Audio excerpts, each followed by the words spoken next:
So we just sold our Thousand Trails membership. Today I want to share why and how we did this on our own. You don't need the third parties that are obviously going to take away from the money that you make while padding their own pockets and don't really offer a lot of benefit. These memberships are very easy to sell. So first, we'll get into the reasons why. So we will talk about why we decided to sell this Thousand Trails membership. First is, and the major reason is that we bought a cabin.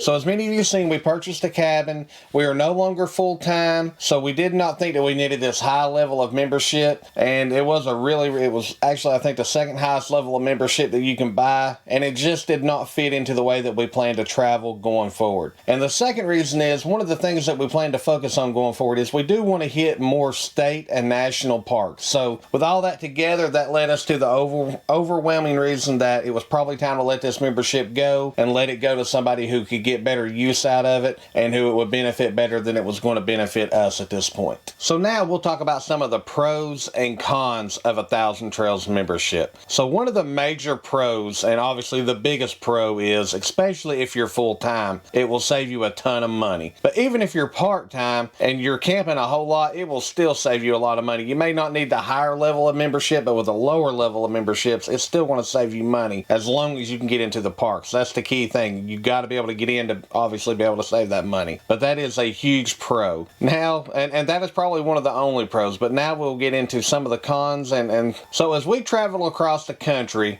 we hit several parks in the southeast zone, the southwest zone, and the northeast zone. We did not really get out into the northwest zone. So those parks I can't speak to fully. I can go by other people's hearsay, but it wasn't my experience, so I don't want to do that. But one of the downsides of these parks is typically, not always, but typically, they are pretty far off the beaten path compared to probably the destination that you're hoping to get to. So when you do go to one, you're probably going to have a pretty good drive to get to probably those few destination spots that you want to go see. And another one, and again, this is not all. I don't want this to seem like, oh, I'm tearing down Thousand Trails video. But several of their parks are ran down pretty bad. There are some of them that they've started making the progress to fixing them up a little bit, but most of them, they are not, and either the power's really bad, the sites are unlevel. There's just a host of things. I'm sure you can Google it and you'll see 100 videos on things that are wrong with Thousand Trails. And a big one, and one that I did continually grapple about in all of my videos that I did the campground reviews on, were the annual sites tend to be the best sites in the park, and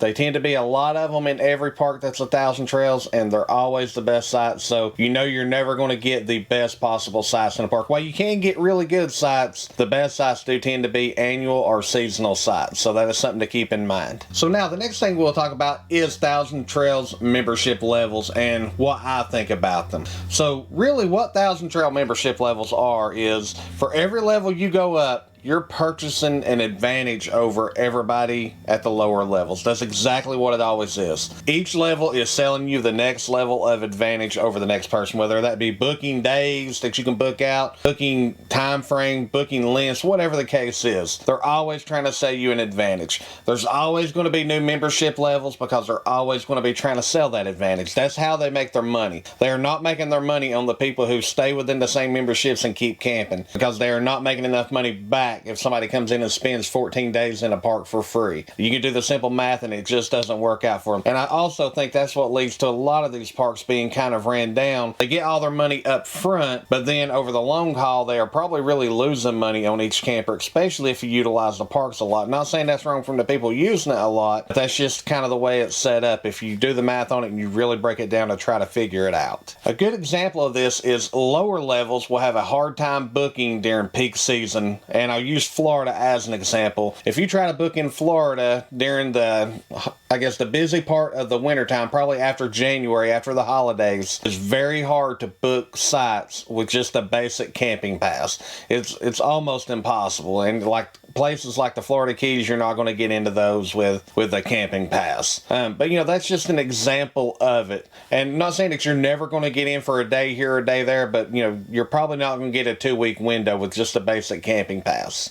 And as you've seen here recently with the new Adventure Pass, as I stated earlier, Thousand Trails is always going to come up with a new pass to try to sell more advantage to get more people to buy into that new pass or upgrade to the new pass. Because like I say, all their money is coming from the upfront purchase of a membership or the upfront purchase of an upgrade. Because over the long haul, they're not making a lot of money off of these memberships as people come in and really utilize using the membership. So my overall thoughts on Thousand Trails are, if you are full-time or part-time but you are trying to camp on a budget, I think this can be a really good thing. If you're part-time, I probably would never recommend going above the camping pass. That's my opinion. Obviously, people have different means and needs that they can do whatever they want to. But in my opinion, I think if you're not full-time, if you're part-time like I am now, I mean, if I ever consider something again, it would be the camping pass, and I probably wouldn't. If you're full-time, and definitely if you're full-time and trying to do this on a budget, I think at least having the basic membership, and that's like where you can book out 120 days, is probably going to come in handy a lot, and it will save you a lot of money and pay for itself very quickly.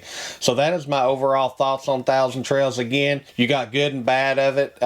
It's definitely got its advantages and disadvantages, and I just think it boils down to what your situation is and what your needs are, if Thousand Trails and what Thousand Trails membership is a good deal for you. If you have a Thousand Trails membership and you no longer want it and you are wanting to sell it, you can sell this on any platform. You do not have to go through any third-party people or anything like that. You can sell it by making a video, which is exactly what I did. You can put it on Craigslist, eBay, whatever you want to do. But there is a process you've got to go through to sell it by yourself. So now I'll walk you through those steps and break you down the timeline of how my sale went and how it all worked out. So once you have a buyer, once you've made your video or whatever you're going to do to sell it and you have a buyer in place, at that point you will call Thousand Trails, and there is actually an option to transfer your membership. You're going to select that option. If I'm not mistaken, it's option 5, but obviously as this video runs over time, that could change, so just listen for that transfer membership option. From there, and I'm going to read this so I get all this information correct, you're going to have to provide the buyer's email, name, and phone number.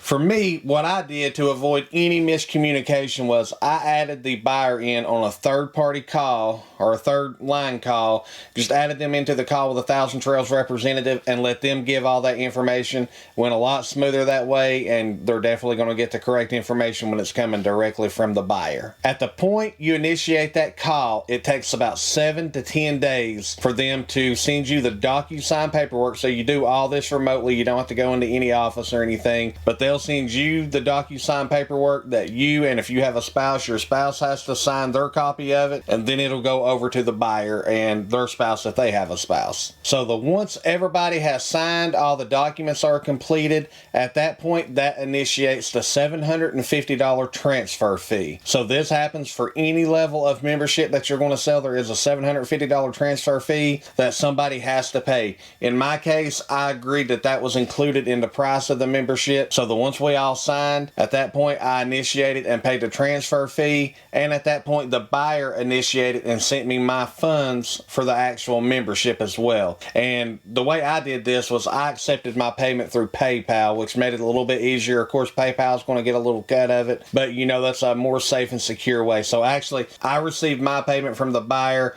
and then I called and did the transfer. So that's exactly how it worked on my end. Again, there's multiple different ways you can set this up, so whatever you're comfortable with, whatever your buyer's comfortable with, that's what you've got to work out when you go to sell these memberships. And again, on that transfer fee, that just depends on the deal that you arrange. Thousand Trails won't have anything to do with the actual purchase of the deal. All they're going to do is initiate the transfer. So you all, between the buyer and the seller, have to work out how that transfer fee is going to work and how payment's going to work on your own. So once that everything is complete, the transfer fee is done, you're going to get emails back from Thousand Trails, both the buyer and the seller, stating that the transfer fee has been completed and that the transfer is now in process. At that point, it's going to take about 5 to 7 days for the transfer to officially take place. What happens at that point is I got a letter from Thousand Trails saying that my account had been transferred over to the buyer, and the buyer will get basically a welcome packet welcoming them to Thousand Trails as more or less a new member member, but it's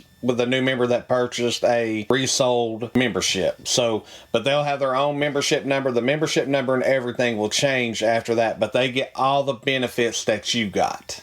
Overall, this process was very easy, and on this I will actually talk very highly of Thousand Trails. They were very easy to work with during this transfer. They done a great job on all the stuff on their side, so I have no complaints about them on that. They were very helpful, and I was very thankful for them on that one. So I know a lot of times, and even I have said, when you call their customer service line in Florida, the service is not that great, but for this piece it really was good. And maybe I could have just got a good person, but the lady that we worked with during this transfer was absolutely fabulous to work with. So overall, it is not a hard process. So my advice to anybody doing this is, if you got a membership that you want to sell, do it on your own. Try to work it out with somebody. There's always people looking for these memberships, but try to stay away from these third-party membership sellers, because basically they're taking about half of your money, and really they're not doing a whole lot that you couldn't do yourself with just a little bit of effort. You know, to me, it's all about getting the maximum value out of that membership. You can actually sell it for less than the third party is going to sell it for, but make more money for yourself because they're not taking their cut out of it. To give you a good example, for the membership that I sold, basically the place that I called that I was going to go through was going to take right around 50% of the overall sale of the membership, and to me that was just ridiculous. It worked out better for me, the seller, and for the buyer. He got a better deal on the membership, and I made more money selling my membership to him the way that I did it. So I hope this information helps out anybody. If you are in the market to sell your Thousand Trails membership and you have any questions I might be able to help you with, leave a comment down below. I will respond. I'll help out however I can. And again, if you are a full-time or a part-timer interested in Thousand Trails, give it a shot if it's something you want to do. Some of the parks are good, some of the parks are bad, but you know, like I say, overall I think it does save money. I know it saved us a ton of money. I have no regrets on this membership, but now that our situation has changed, I'll be glad to move forward and see what's coming up. Thank you all so much for watching. Bye.